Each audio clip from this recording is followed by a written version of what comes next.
আসসালামু আলাইকুম দর্শক, এবারের উদ্দেশ্য আমাদের কক্সবাজার ভ্রমণ। তো আমি আমার সাথে মোট 18 জন আছি। এখানে বেশিরভাগই কাপল রয়েছে, দেখতে পাচ্ছেন। এবারে আমরা ঢাকা এয়ারপোর্ট থেকে কক্সবাজার এয়ারপোর্টে যাব। আমি পুরো ভিডিও আপনাদেরকে দেখাবো, দর্শক আমার সাথে থাকুন। দর্শক, আমি আপনাদেরকে আগেই জানিয়েছি যে এই যাত্রায় আমরা যাচ্ছি কক্সবাজারে। সুতরাং কক্সবাজারের জন্য আমাদের ডোমেস্টিক গেট দিয়ে ইন করতে হয়েছে এবং সেখানে বোর্ডিং পাস করিয়ে টিকিট হাতে নিয়ে কিন্তু আমরা লাইনে দাঁড়িয়ে আছি। এখান থেকে খুব দ্রুতই আমরা বোর্ডিং পাস করে, আমাদের বেশি সময় লাগেনি।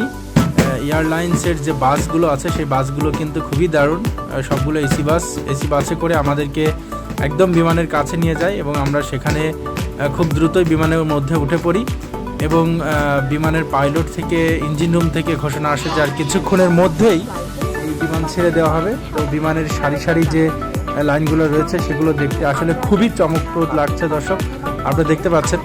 আসলে যারা বিমানে উঠেছেন তারা অবশ্যই এগুলো দেখতে পাবেন এবং যারা ওঠেননি তারা তো অবশ্যই এরকম ভিডিওতে দেখতে হয়। তো দর্শক, এই যে কিছুক্ষণের মধ্যেই কিন্তু আমাদের বিমান ছেড়ে দিল।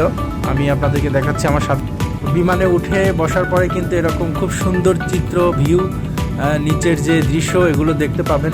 এরকম আকাশ থেকে, উপর থেকে নিচের যে দৃশ্যগুলো, এগুলো দেখতে খুবই মনোমুগ্ধকর এবং চোখ জুড়িয়ে যায়। এগুলো দেখতে দেখতেই আধা ঘন্টা 40 মিনিটের ভিতরেই কিন্তু আপনি কক্সবাজারে পৌঁছে যাবেন। এখনও ঢাকার চিত্র আমি আপনাদেরকে দেখাচ্ছি, ঢাকার আকাশে উঠছি।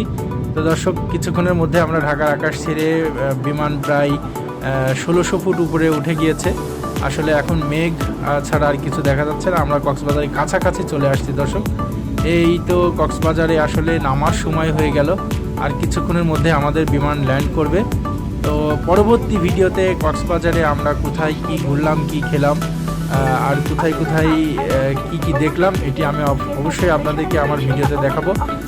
ভিডিওটি ভালো লাগলে অবশ্যই লাইক, কমেন্ট, শেয়ার করবেন এবং পরবর্তী ভিডিও যাতে আপনাদেরকে উপহার দিতে পারি সেজন্য ইন্সপায়ার করবেন। দর্শক, পরবর্তী ভিডিও দেখার জন্য আমার সাথে থাকবেন।